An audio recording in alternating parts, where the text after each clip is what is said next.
Have you ever wondered what really happens to a cabin crew after that grueling red-eye flight lands? It's more than just exhaustion. Imagine constantly battling with that sleep cycle which is upside down and really missing all those memorable things अपने घर के and at the same time putting a happy face at 30,000 feet. Today I'm here to pull up the curtain on what really happens in a red-eye flight to a cabin crew. Hi everyone, my name is Pranjali Srivastav. I'm a cabin crew in a commercial airline and today I'm talking about what actually happens in a red-eye flight to a cabin crew. Is it just inconvenient for you or it's for us also?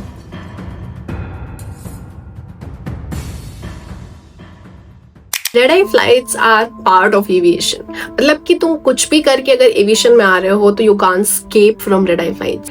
But इतने सारे risking factors होते हैं उस flights में कि आप चाह के भी वो फैक्टर्स अवॉइड नहीं कर सकते. एंड पीपल से कि चलो रात की फ्लाइट है तो शाम में सो जाओ, दिन में सो जाओ, it is going to manage, मतलब वो पूरा बैलेंस आउट हो जाएगा. But that doesn't happen. What all happens if you don't sleep for a night? I have categorized it into 5 categories. First point is scientific reality of sleep debt accumulation. अगर आप एक रात नहीं सोए हो तो वो रात की स्लीप आपको आने वाली रातों में accumulate करनी पड़ेगी.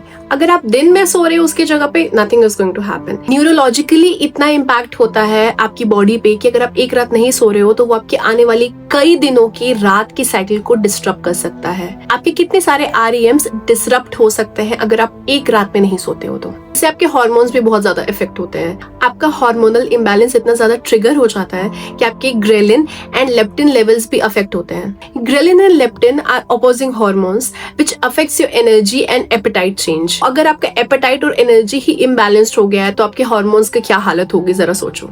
आप लोग के साथ कभी कभी होता होगा कि कभी आप थक के बहुत ज्यादा सोते हो तो इनवॉलेंट्री मूवमेंट होता है आपके हैंड्स लेग्स के and then at times you feel कि यू आर फॉलिंग ऑल्सो. ये सारी चीजें तभी होती हैं when your sleep is not done properly, when your hormonal imbalance is triggered to the core. और वो सारी चीजें आपके दिमाग को बहुत ज्यादा डिस्टर्ब करती है बिकॉज आपका दिमाग कह रहा होता है कि आप अभी भी एक्टिव हो but by body you are sleeping. तो वो सारी चीजें इम्बैलेंस हो जाती हैं. दैट्स द रीजन आपका इनवॉलेंट्री एक्शंस होते हैं. इतना ज्यादा सेलुलर डैमेज आपका हो जाएगा तो वो आपकी बॉडी को वो एक रात की स्लीप को वापस से रिट्रीव करने में कितना टाइम लगेगा. तो आप सोचो अगर रिपीटेडली आप ऐसा कर रहे हो कि आप रात में नहीं सो रहे हो तो सोचो आपको कितनी प्रॉब्लम हो सकती है. इन चीजों से ऑब्वियसली आपका मेंटल हेल्थ भी बहुत ज्यादा अफेक्ट करता है. So my second point is mental health in the sky. It is very difficult to not sleep while watching everyone getting sleep. बहुत ज्यादा डिफिकल्ट होता है. रात में 2 बज रहे 3 बज रहे and you are looking in the cabin and everybody is sleeping. The cabin is pitch dark and you still can't doze off. It is so difficult to leave your house when everybody else is sleeping and you can't get that sleep. आप जब घर पे ready हो रहे होते हो और जब आप निकल रहे होते हो ना and when you here the snores, when you here it's pitch dark, it's all silent and everybody is sleeping, you know that everybody is sleeping and at that point you feel like why are you doing this job? आप क्यों ऐसा job कर रहे हो जहाँ पे you are not getting a sleep? That's the basic necessity of your body, sleep, जो तुमको वो वहां पे भी नहीं मिल पा रही है. सारी चीजों को हैंडल करने के लिए you start getting your coping mechanism. So my coping mechanism is कि I try to have a black coffee. So black coffee actually is good. मतलब अगर मैं वैसे बोलूँ तो black coffee is good but मैं कभी उनमें से नहीं थी कि मैं खाली पेट कभी कॉफी पीऊं या चाय पीऊं. मैं कभी उनमें से थी ही नहीं. एंड फर्स्ट ऑफ ऑल मैं पहले कॉफी पीती भी नहीं थी but after coming to this profession I had to have coffee because if I don't have coffee I won't be awake. And तुम कितना भी दिन में सो लो, कितना भी, as I said in my first point कि स्लीप डेप्थ होता है. इट्स नॉट कि आप एक रात सोए हो या दिन में सोए हो तो वो रात की स्लीप को सफाइज कर देगा. That doesn't happen. तो कभी भी आप कितना भी सो लो रात में आपको नींद आती है. That is your body cycle. उसी टाइम बॉडी रिपेयर होती है, हील होती है बट वो सारी चीजें आपकी बॉडी को नहीं मिल पा रही है. और ये जो कोपिंग मैकेनिज्म्स होते हैं ना ये सिर्फ टेम्परेरी होते हैं and the true rest always remains elusive. ये सारी चीजें अक्यूमुलेट होती है ना तो फिर आपको एंजाइटी होती है, इरिटेबिलिटी होती है, आपको इतनी सारी चीजें अंदर से, मतलब आपको कुछ भी अच्छा नहीं लगेगा अपने चारों ओर. आपको लगेगा कि मतलब everything is going right but still you are very finicky, I mean all those things, वो जितने भी नेगेटिव इमोशंस है वो आपके अंदर ऑलरेडी आ जाएंगे बिकॉज आपकी नींद पूरी नहीं है। मैं पहले नींद को इतना ज्यादा इंपॉर्टेंट मानती ही नहीं थी। मुझे नहीं पता था कि तुम्हारी entire body, entire thing is related to sleep. And after coming to this profession I got to know कि अगर आप सोए नहीं हो तो फिर आपके साथ कुछ अच्छा हो भी जाएगा तो आपको अच्छा नहीं लगेगा, या फिर इन शॉर्ट आपके साथ कुछ अच्छा हो नहीं सकता। बिकॉज अगर आप अंदर से खुश नहीं हो तो फिर बाहर की खुशी का कोई मतलब नहीं होता है। आप अगर अंदर से कंटेंट हो, हैप्पी हो, खुश हो, आपको हर चीजें अच्छी ही लगेंगी। बट अगर आप सोए नहीं हो तो फिर आप अंदर से खुश नहीं रहोगे। Sleep is so important for your body. Next point is circadian rhythm and time zone disruptions.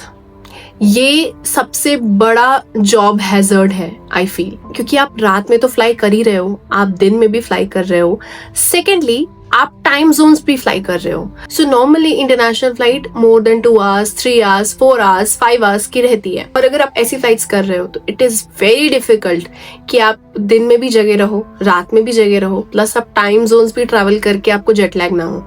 ऐसा हो ही नहीं सकता है।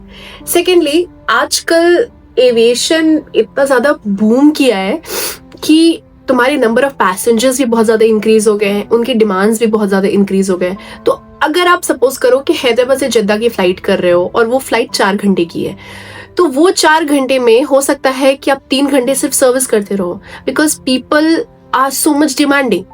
अब you can't control that obviously, but तुम अपने एम्प्लॉयज के काम को सेग्रीगेट कर सकते हो। अगर कोई हैदराबाद से जद्दा की फ्लाइट किया है तो वो क्रू को फिर उसके बाद जद्दा में लेओवर देखे, या फिर जद्दा में जिनको तुम ऑलरेडी कल दिए हो लेओवर, या फिर 2, सो दैट वो जद्दा टू हैदराबाद की फ्लाइट कर सके। इससे एटलीस्ट उनका स्लीप, उनकी बॉडी, मतलब हर एक चीज करने का उनको टाइम मिलेगा। बिकॉज आई फील कि अब आज के डेट में एविएशन में इतना ज्यादा कंपटीशन है और इतना ज्यादा स्ट्रेस एनवायरनमेंट है कि people are not getting rest at all.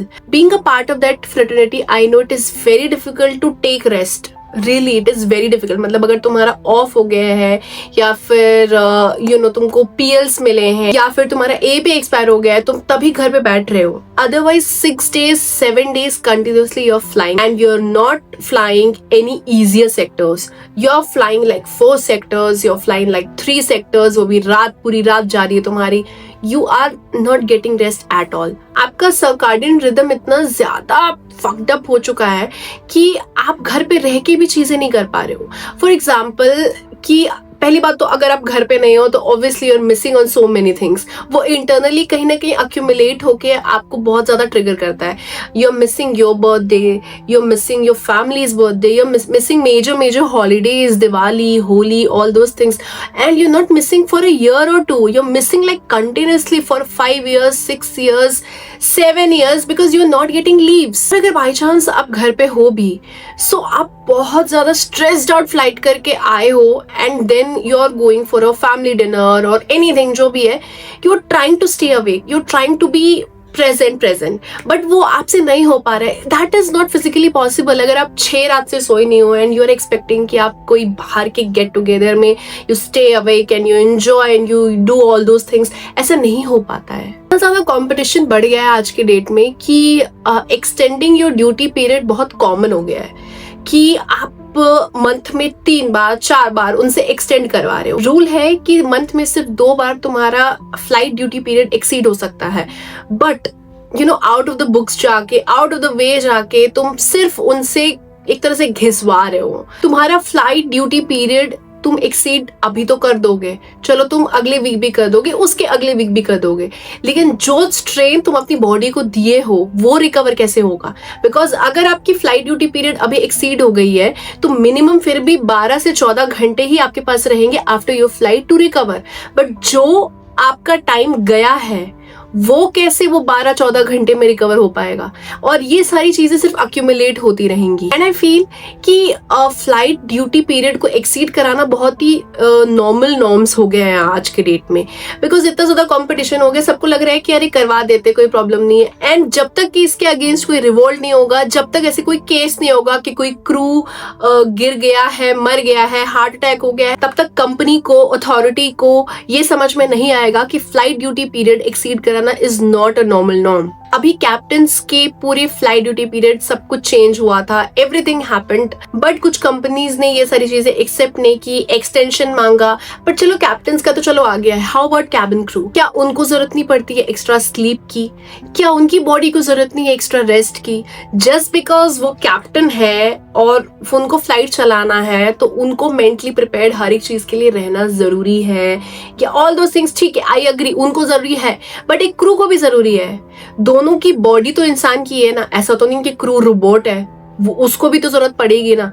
तो norms has to be equally divided. तुम्हारे सर्काडियन रिदम डिसरप्ट होने के बाद तुम्हें जो मेजर इशू आई फील जो होता है वो होता है GERD। It is related to your gut की बॉडी में इतना गैस प्रोड्यूस होता है कि आप वो एसिडिटी, एसिड रिफ्लक्स, ये सारी चीजें आप कोप अप नहीं कर सकते हो। आप कितना भी अच्छा खा लो, कितनी भी अच्छी नींद ले लो, लेकिन अगर आपका गट खराब है तो फिर आपकी बॉडी का सारा चीज खराब हो सकता है। एंड ये सबसे ज्यादा रिलेटेड होता है तुम्हारी रात की नींद से। I am not only talking about the people who are in aviation, I am talking in general, जो कि आजकल कॉर्पोरेट कल्चर में भी है। रात की पूरी shift, it is not easy. आप कैबिन में रहो या आप ऑन ग्राउंड रहो, you are not suppose to take a toll on your body at this point. क्योंकि अगर आपकी बॉडी सही नहीं है, आपका माइंड सही नहीं, आपका माइंड सही नहीं है तो फिर आपका कुछ भी सही नहीं है। My next point is the ripple effect. Ripple effect is basically how everything what you do आज is going to have the consequences आपके कल, परसों, उसके आगे वाले दिनों में। फॉर एग्जाम्पल, जैसे आज की नींद आप पूरी नहीं हुई है आपकी, ठीक है, तो चलो आप ट्राई कर रहे हो कि कल आपका ऑफ है तो आप कल ट्राई करो कि थोड़ा ज्यादा सो पाओ। कितना भी ट्राई कर लो कि आज की अगर 8 घंटे की आपकी नींद नहीं हुई है और कल आपको वो 8 घंटे कल वाली नींद प्लस आप जो आज छोड़ चुके हो वो वाली नींद, 16 घंटे आप नहीं सो सकते हो।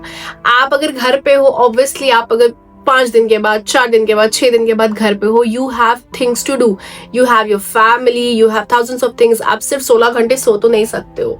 सो ये एक तरह से रिपल इफेक्ट होता है। एक दिन कोई चीज आपकी छूट गई है, वो छूटी हुई चीज को करने के लिए आपको लिटरली 6 दिन घर पे रहना पड़ेगा। वो आपकी बॉडी पे तो इफेक्ट कर ही रही है, प्लस आपकी फैमिली डायनामिक्स पे भी बहुत ज्यादा इफेक्ट होता है उसका। तो ठीक है, आप 2 दिन सो लिए, अच्छा खासा आपकी बॉडी कंप्लीटली रिकवर हो गई, अपना अच्छा खासा आपने 6 दिन की नींद ले ली 2 दिन में। At the moment you start getting recovered, next red I flight comes up.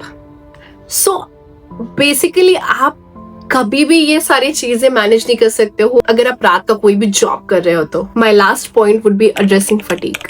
If a company starts addressing fatigue तो वैसे ही रूल्स चेंज हो जाएंगे, वैसे ही एम्प्लॉयज को बाकी सारी चीजों की जरूरत नहीं पड़ेगी। बिकॉज अगर तुम्हारी कंपनी समझ रही है तुम्हारी प्रॉब्लम्स को तो फिर और किसी चीज की जरूरत ही नहीं है। अभी जो पायलट्स के रूल्स चेंज हुए हैं, that also has to be implemented for the crew. क्योंकि अगर आपका क्रू नहीं है तो फिर आप फ्लाइट नहीं चला सकते हो। पीपल से कि पायलट लेके आ जाओ, हमें क्रू की जरूरत नहीं है, हम पानी खुद से ले लेंगे।